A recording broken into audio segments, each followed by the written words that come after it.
Next is our surface areas and volumes की NCERT exemplar. Okay, chapter 12. वैसे 13 है, इसमें चैप्टर 12 है. ओके, तो फॉर्मूलेज वगैरह आप सबको आते हैं. इसमें सिर्फ हम इम्पॉर्टेंट पार्ट डिस्कस करेंगे. और क्योंकि 2021 सेशन के अंडर आपका फर्स्ट टर्म जो है वो नहीं है, तो हम फर्स्ट टर्म के क्वेश्चन इसमें लीव कर देंगे. तो यहाँ से आप देखिए, मल्टीपल चॉइस क्वेश्चन में सिंपल है. दो फिगर्स मिला के, जैसे सैम्पल क्वेश्चन 1 में कि फनल कैसे बनेगी, तो ऊपर कोन होना चाहिए, नीचे सिलेंडर होना चाहिए. तो इस टाइप के क्वेश्चन आप बड़े आराम से कर सकते हैं. फर्स्ट टर्म किसको कहते हैं? वैसे फर्स्ट टर्म वाला क्वेश्चन इस साल नहीं है आपके सिलेबस में, ठीक है, खासतौर पे 2021 की बात कर रहे हैं हम. तो इसमें फर्स्ट टर्म होता है जो कोन आधा कटा हुआ है. हमने डिस्कस किया हुआ कि कोन जो है आधा काट देते हैं जब, तो ये कोन को काट दिया थोड़ा सा, तो फर्स्ट टर्म आ गया और नीचे सिलेंडर लगा हुआ है. राइट, तो इस टाइप के क्वेश्चन आप सारे कर सकते हैं. फर्स्ट टर्म वाले आप स्किप कर सकते हैं. Sample question 2. सैम्पल क्वेश्चन 2 देखिए, ये कह रहा है कि आपका if a marble of radius this, marble की रेडियस दी हुई है, is put into a cylinder cup full of water. ठीक है जी. तो जो मार्बल इस रेडियस का दिया हुआ, उसको एक सिलेंड्रिकल कप जो फुल ऑफ वाटर है उसमें डाला गया है, और उस कप का जो रेडियस है वो 5 सेंटीमीटर का है और हाइट जो है 6 सेंटीमीटर की है. Then how much water flows out of the cylindrical cup. तो कितना जो पानी है सिलेंड्रिकल कप से बाहर आएगा. तो ये बहुत अच्छे हैं, आपके सारे कंसेप्ट टेस्ट करेंगे. हमने उसमें एनसीईआरटी की एक्सरसाइजेस में देखा था कि जितना भी आप किसी चीज़ में डालेंगे कोई भी सॉलिड, तो उसके वॉल्यूम के बराबर पानी बाहर आएगा. कितना वाटर डिस्प्लेस किया जाता है, जितना वॉल्यूम इनपुट करा जाता है, उतना ही वॉल्यूम पानी का डिस्प्लेस होगा. तो कितना वॉल्यूम आपने इनपुट किया है, रेडियस मार्बल जो स्फेरिकल है, इससे जो वॉल्यूम बनेगा उतना ही डिस्प्लेस होगा. सिलेंडर के वॉल्यूम से कोई फर्क नहीं पड़ेगा, तो इसको यहाँ पे देखने की भी ज़रूरत नहीं है. तो जो water flows out of cylindrical cup होगा वो 4/3 पाई आर क्यूब, 2.1 का क्यूब जो होगा ये डिस्प्लेस होगा. और ये आपका सॉल्व करके आंसर आ जाएगा A. Right. Next is sample question 3. Next है sample question 3. A cubical ice cream brick of edge इतना. तो क्यूबिकल ब्रिक है हमारे पास, ठीक है जी. आइसक्रीम की ये ब्रिक है हमारे पास जो क्यूबिकल है, एज उसकी 22 सेंटीमीटर्स है. Is to be distributed among some children by filling ice cream cones of radius 2 centimetre and height 7 centimetre. तो आपने जो है आइसक्रीम कोन भरने हैं जिनकी आपके पास 2 सेंटीमीटर की रेडियस है और 7 सेंटीमीटर की हाइट है. ठीक है, अप टू इट्स ब्रिम, बिल्कुल टॉप तक भरना आपने. Okay, how many children will get the ice cream cones. तो कितने चिल्ड्रन को आइसक्रीम कोन्स मिलेगी, मतलब कितने कोन्स बना सकते हैं. तो वॉल्यूम सेम रहेगा. आप n आइसक्रीम कोन्स अगर बना रहे हैं तो इनटू वॉल्यूम कर दीजिए कोन्स का, वो किसके बराबर है, वॉल्यूम ऑफ ब्रिक के बराबर. तो दैट मीन्स n की वैल्यू क्या हो जाएगी आपकी, कोन नीचे डिवाइड करने चला जाएगा, तो ऊपर वॉल्यूम ऑफ जो क्यूब है वो आ जाएगा divided by volume of cone आ जाएगा. ठीक है, अब इसमें आप पुट कर सकते हैं, वैल्यूज आपकी सारी दी हुई हैं, तो आपका आंसर जो आएगा 363 आ जाएगा. Next is sample question 4. The radii of the ends of the first term. First term वाला है, फिलहाल के लिए छोड़ दीजिए आप, इस साल आपका 2021 में नहीं आएगा. Sample question 5. The volume of largest right circular cone that can be cut out of a cube of edge 4.2 centimetre is. तो जो लार्जेस्ट राइट सर्कुलर कोन का वॉल्यूम बताना है आपको, that can be cut out from a cube, जो cube से काटा जा सकता है. ठीक है, तो मेरे पास सपोज ये क्यूब है. अब इसकी एज जो है 4.2 सेंटीमीटर की है. अब मुझे इसमें से क्या काटना है, मुझे इसमें से कोन काटना है. तो लार्जेस्ट कोन काटना है, तो नीचे जो वो होगा, बेस होगा, पूरा टच करता हुआ होगा हर साइड को, और कोन का सेंटर ऊपर तक, हाइट भी पूरी की पूरी क्यूब जितनी लेंगे हम. राइट, तो कितनी हो जाएगी, हाइट तो इसकी 4.2 ही होगी पूरी, हाइट विल बी 4.2, और ये कितना हो जाएगा नीचे का, ये हो जाएगा 2.1, आधा हो जाएगा ना, क्योंकि पूरी साइड जो है वो 4.2 है, उसका हाफ हो जाएगा, तो 2.1 रेडियस हो जाएगा। तो इसका वॉल्यूम कितना हो जाएगा आपका 1/3 पाई आर स्क्वायर 2.1 का स्क्वायर h 4.2 कर लीजिए। आंसर आपका ये आ जाएगा 19.4। नेक्स्ट इज 12.1 एक्सरसाइज के इंपॉर्टेंट क्वेश्चंस बता रहा हूँ। फर्स्ट 7 आप खुद कर सकते हैं। 8th is a hollow cube of internal edge 22 centimeter is filled with spherical marbles of diameter this, ठीक है जी, and it is assumed that 1/8 space of the cube remains unfilled. Then the number of marbles that the cube can accommodate is, वो कह रहा है मेरे पास एक cube है, ठीक है, हॉलो क्यूब है, अंदर खाली है, इसकी जो इंटरनल एज है अंदर से वो 22 सेंटीमीटर्स की है, तो तीनों साइड्स जो है वो 22 हो जाएंगी, लेंथ ब्रेड्थ और हाइट। अब वो कहता है इसके अंदर हमने स्फेरिकल मार्बल्स डाले हैं, ठीक है जी, और उसका डाया दिया हुआ है, and it is assumed then 1/8 space of cube remains unfilled, तो लगभग 1/8 जो है वो अनफिल्ड रहती है। तो इसमें सब आपने स्फेरिकल मार्बल्स डाल दिए, राइट। अब इस सारे में मार्बल्स आ गए, 1/8 खाली है, तो भरी हुई कितनी हो गई, अगर 1/8 खाली है तो फील्ड वाली जो होगी वो 7/8 नहीं हो जाएगी क्या, 7/8 फील्ड हो जाएगा क्यूब का पार्ट, ठीक है। तो then the number of marbles that cube can accommodate, तो कितने मार्बल्स आएंगे क्यूब के, सपोज n मार्बल्स आ रहे हैं आपके पास, तो आपके पास जो n इंटू वॉल्यूम ऑफ एक मार्बल है, n मार्बल्स का वॉल्यूम उतना हो जाएगा, और ये किसके बराबर रहेगा, 7/8 ऑफ वॉल्यूम ऑफ क्यूब के बराबर रहेगा, क्योंकि इतना ही क्यूब भरेंगे इतने मार्बल्स, तो बाकी तो खाली हिस्सा है। तो बस अब हम इसमें वैल्यूज पुट अप करेंगे। तो n मार्बल्स, आपको कितने मार्बल्स निकालने हैं, तो n is equal to 7/8 volume of cube आप ऊपर से ले लेंगे 22 इंटू 22 इंटू 22 डिवाइडेड बाई ये वॉल्यूम ऑफ मार्बल नीचे चला जाएगा, और ये क्या आ जाएगा 4/3 pi r cube, r cube, r is, अब ये डायमीटर है 0.5, तो इसका आधा कर लेना आप, तो 0.25 का क्यूब, तो इसको आप सॉल्व करेंगे, आपका आंसर ए आ जाएगा। Next is 9th question, a metallic spherical shell of internal and external diameters 4 centimetre and 8 centimetre, ठीक है जी। तो स्फेरिकल शेल है ये आपके पास, जिसका आपके पास इंटरनल और एक्सटर्नल डाया दिया हुआ है, राइट। तो अंदर से जो इंटरनल रेडियस है वो 2 हो गया, और एक्सटर्नल रेडियस जो है वो 4 हो गया, okay, respectively is melted and recast into the form of a cone. अब इसको रिकास्ट किस में कर दिया, एक कोन की शेप, जिसके बेस का डायमीटर कितना है 8 सेंटीमीटर्स, तो यानी कि 4 सेंटीमीटर इसका रेडियस हो गया। The height of cone is, तो दोनों का वॉल्यूम बराबर रहेगा, तो वॉल्यूम जो स्फेरिकल शेल का है वो क्या होगा, volume of spherical shell is equal to volume of cone डालेंगे हम। तो स्फेरिकल शेल का जो वॉल्यूम है वो क्या होने वाला है, आउटर माइनस इनर, क्योंकि इतने पार्ट में ही है ना सिर्फ मैटर, तो ये तो हॉलो है अंदर वाला, तो volume outer minus volume inner, ये वॉल्यूम ऑफ स्फेरिकल शेल हो जाएगा। तो ये कितना आ गया आपका 4/3 पाई R4 का क्यूब माइनस 4/3 पाई R का क्यूब इज इक्वल टू, अब वॉल्यूम ऑफ क्या आएगा आपके पास, volume of cone, volume of cone कितना होता है, it is 1/3 pi R square H।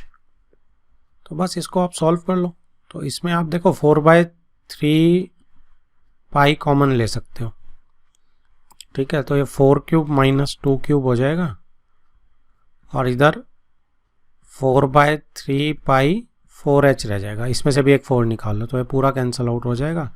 बस आप तो सॉल्व कर लेना, कुछ नहीं रहा, तो h आपका ये 14 सेंटीमीटर आ जाएगा, ठीक है। तो option is B 14 centimetres. Next is 10th question. A solid piece of iron in the form of cuboid of dimensions this is molded to form a solid sphere. The radius of sphere is. ये तो simple है, cuboid से आपने melt करके mould करके क्या बनाना है, सॉलिड स्फीयर. तो volume of cuboid should be equal to volume of sphere, right. तो 49 इंटू 33 इंटू 24 क्यूबॉइड का वॉल्यूम, स्फीयर का 4/3 पाई आर क्यूब. तो यहाँ से आप करेंगे और आपका आर क्यूब यहाँ से आराम से आ जाएगा. ठीक है, पूरा सॉल्व मत करना, अगर जो 3-3 के हिस्से बचते हैं उसको छोड़ सकते हैं आप. तो सॉल्व करके आपका आ जाएगा ये आर जो है 21 centimetre. Next is 11th question. A mason constructs a wall of dimension this with the bricks each of size this. ठीक है, तो एक वॉल की डायमेंशन जिसकी ये है उसमें ब्रिक्स लगाई गई हैं इस डायमेंशन की, दोनों की बॉयड है मतलब. And it is assumed that 1/8 space is covered by mortar. तो जो 1/8 स्पेस है वो मोर्टार से, मोर्टार मतलब जो सीमेंट का और उसका मिक्सचर होता है, जिसे आप लोग क्या कहते हैं, बजरी कहते हैं आप लोग, पत्थर छोटे छोटे होते हैं. तो वो जो मिक्सचर है वो 1/8 स्पेस ले रहा है वॉल में, बाकी सब ब्रिक्स की जगह है. तो अगर 1/8, 8 में से एक पार्ट मोर्टार ले रहा है तो ब्रिक्स कितनी ले रही है, 7/8 ले रही है. तो ब्रिक्स इन वॉल कितनी हो गई, 7/8. ठीक है, इतने पार्ट ब्रिक्स के हो गए. अब वो कहता है कि the number of bricks use to construct the wall is, कितनी ब्रिक्स, अगर n ब्रिक्स यूज कर रहे हैं हम, एक ब्रिक का वॉल्यूम इतना, तो ये क्या हो जाएगा हमारे पास, n into volume of 1 brick is equal to 7/8 part जो है वॉल का, वॉल्यूम ऑफ वॉल. ठीक है, ये पहले भी क्वेश्चन ऐसा ही करा था हमने, ये इंपॉर्टेंट क्वेश्चन है, समझ आनी चाहिए कि वॉल में 7/8 पार्ट में सिर्फ ब्रिक लग रही है और n ब्रिक्स लग रही हैं उसमें. तो बस हमने ये कर दिया. तो अब सिंपल है, अब आप n करेंगे तो क्या आ जाएगा, 7/8 volume of wall over volume of brick, right. तो ये n is equal to 7/8 volume of wall, आप ऊपर वाले इस डायमेंशन से निकल आएगा 270 इंटू 300 इंटू 350, और वॉल्यूम ऑफ ब्रिक जो है एक ये दी हुई है, तो ये आपका हो जाएगा 22 इंटू 5 इंटू 11.25 इंटू 8.75. ठीक है, आप इसको आराम से सॉल्व कर लीजिए, कट के आपका ये 11200 नंबर ऑफ ब्रिक्स आ जाएगी. Next is 12th question. 12 solid spheres of same size are made by melting a solid metallic cylinder. तो 12 solid spheres हैं, एक solid metallic cylinder को मेल्ट करके बने हैं, of base diameter this and height this. तो cylinder जो है उसके बेस का जो डायमीटर है तो रेडियस 1 हो गया, हाइट 16 होगी, उससे हमने 12 स्फीयर्स बनाए हैं. अगर रेडियस आ रहा है तो हमें diameter, the diameter of each sphere is, diameter निकालना है. तो ये आपका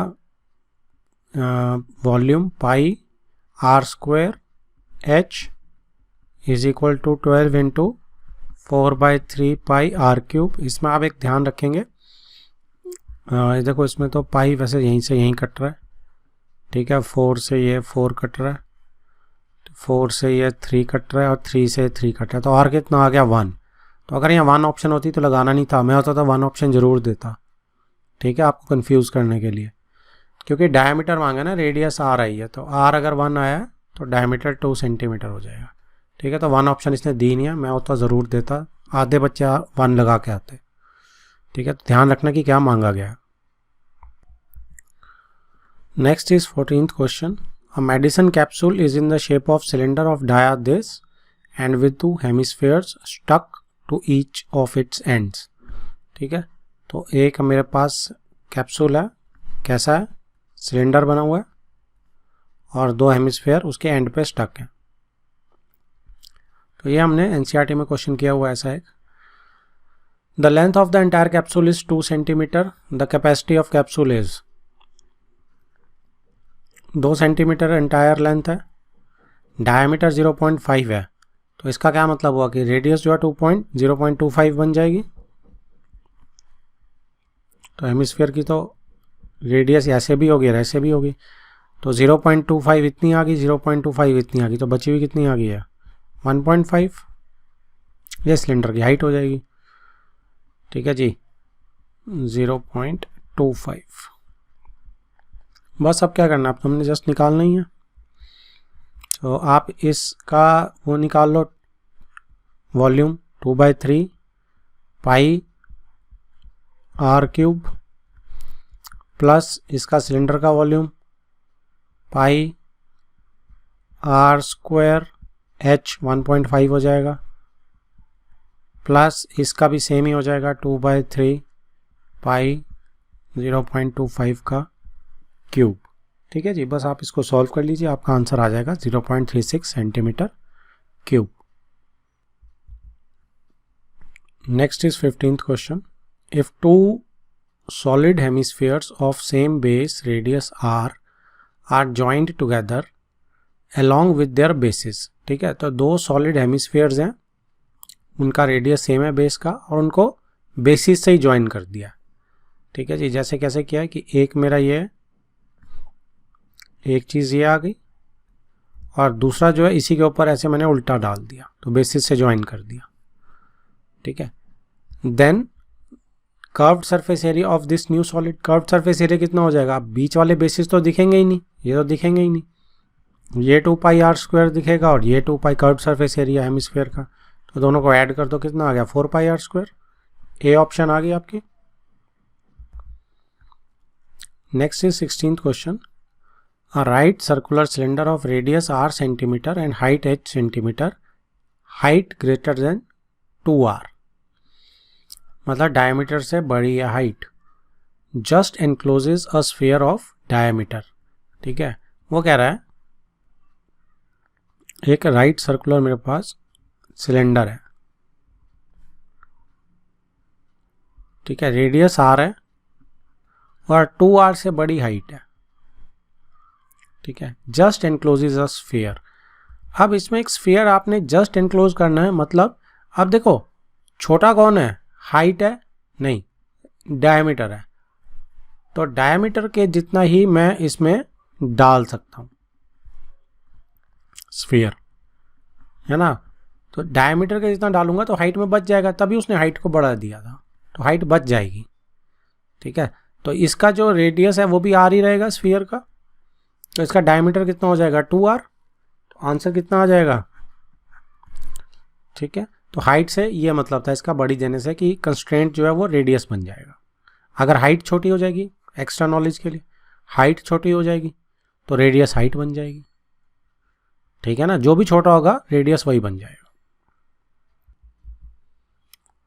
next is 17th question.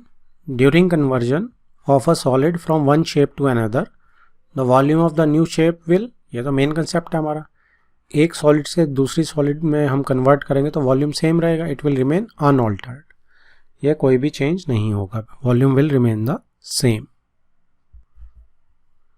Next is 20th question. Volumes of two spheres are in ratio this, the ratio of their surface areas. ऐसे क्वेश्चन बहुत popular होते हैं और ये आते हैं। तो दो स्फीयर का वॉल्यूम की रेशो दे रखी है 4/3 पाई r1 का क्यूब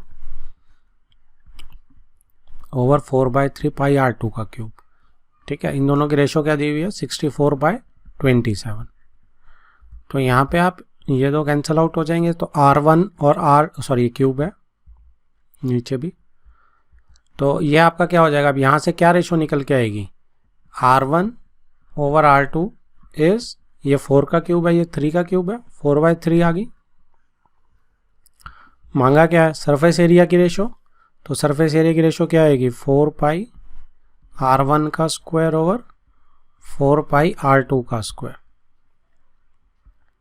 इसमें भी आप ये कैंसिल आउट कर सकते हो। क्या चाहिए आपको, r1 का ओवर r2 का स्क्वायर चलेगा, तो इसको यहाँ डाल दो, 4/3 का स्क्वायर करेंगे तो 16/9 आ जाएगा डी। इसको मत ध्यान रखना, इसको मत लगा देना। ठीक है, R1 R2 को बड़ा बाकायदा बिल्कुल सेम फॉर्म में लेके चलना। So answer is this D.